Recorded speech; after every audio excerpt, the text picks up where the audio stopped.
नमस्कार दर्शकों, मैं हूं जितेंद्र शर्मा और आप देख रहे हैं पीपल्स अपडेट। शुरुआत करते हैं देश और दुनिया की बड़ी खबरों के साथ, लेकिन उसके पहले नजर डालते हैं आज की हेडलाइंस पर।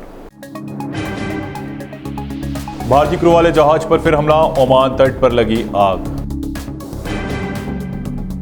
टीएमसी को फिर लगा झटका, 4 दिन में 4 राज्यसभा सांसदों ने छोड़ा ममता का साथ।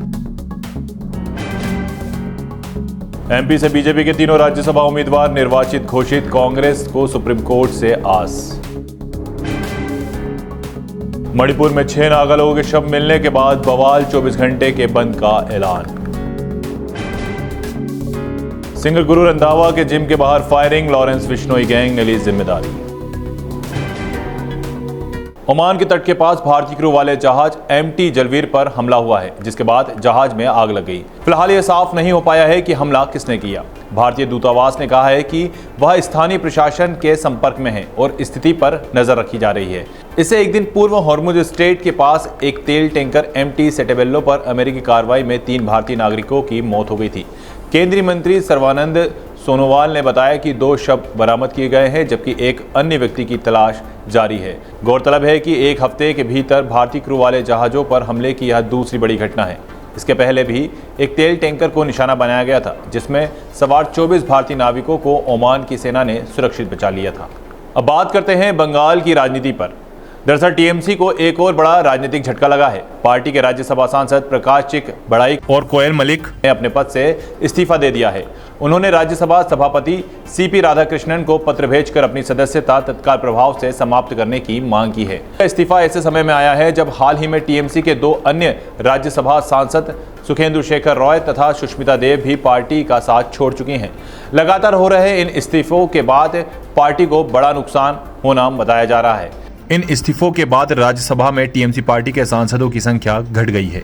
राजनीतिक जानकारों का कहना है कि इससे राज्यसभा में टीएमसी की ताकत कमजोर हो सकती है और पार्टी के सामने नई चुनौतियां खड़ी हो सकती हैं। अब नजर डालते हैं मध्य प्रदेश के राजनीतिक घटनाक्रम पर। दरअसल मध्य प्रदेश की तीनों राज्यसभा सीटों पर भाजपा उम्मीदवारों को निर्वाचन प्रमाण पत्र सौंप दिए गए हैं। इसके साथ ही राज्यसभा चुनाव की प्रक्रिया पूरी हो गई है।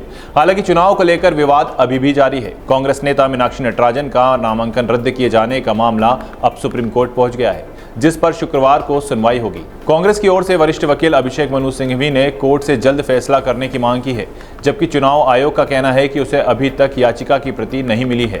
ऐसे में अब सभी की नजरें सुप्रीम कोर्ट की सुनवाई पर टिकी है। फिलहाल मध्य प्रदेश से बीजेपी के तरुण चुग, रजनीश अग्रवाल और महेश केवट राज्यसभा सांसद निर्वाचित हो गए हैं।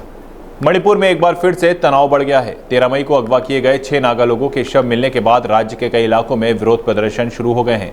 इस घटना को लेकर नागा समुदाय में भारी नाराजगी देखी जा रही है और लोग दोषियों के खिलाफ कड़ी कार्रवाई की मांग कर रहे हैं। इंफॉल समेत कई क्षेत्रों में लोग सड़कों पर उतर आए। स्थिति को देखते हुए पुलिस और सुरक्षा बलों को तैनात किया गया है। वहीं यूनाइटेड नागा काउंसिल ने इस घटना के विरोध में 24 घंटे के बंद का आह्वान किया है और पीड़ित परिवारों को जल्द न्याय देने की मांग की है। अब बात करते हैं लॉरेंस बिश्नोई गैंग से जुड़ी एक खबर की। दरअसल दिल्ली के पश्चिम विहार इलाके में पंजाबी सिंगर गुरु रंधावा से जुड़े एक जिम के बाहर गुरुवार तड़के फायरिंग की घटना सामने आई है। बाइक सवार बदमाशों ने जिम के बाहर कई राउंड गोलियां चलाई और मौके से फरार हो गए। वारदात के बाद सोशल मीडिया पर लॉरेंस बिश्नोई गैंग के गैंगस्टर हैरी बॉक्सर ने एक ऑडियो जारी कर हमले की जिम्मेदारी लेने का दावा किया है। ऑडियो सोशल मीडिया पर पोस्ट करते हुए लिखा है कि इसे समझाया था कि सलमान खान से दूर रहे, वह हमारा दुश्मन है, लेकिन उसके बहुत करीबी बन रहा था। जितने भी देशद्रोही हैं, जहां भी छिपे हैं, वहीं पर मारेंगे। फिलहाल पुलिस ने मामला दर्ज कर सभी एंगल पर जांच शुरू कर दी है। फिलहाल इस बुलेटिन में इतना ही। देश और दुनिया की हर बड़ी अपडेट के लिए देखते रहें पीपल्स अपडेट।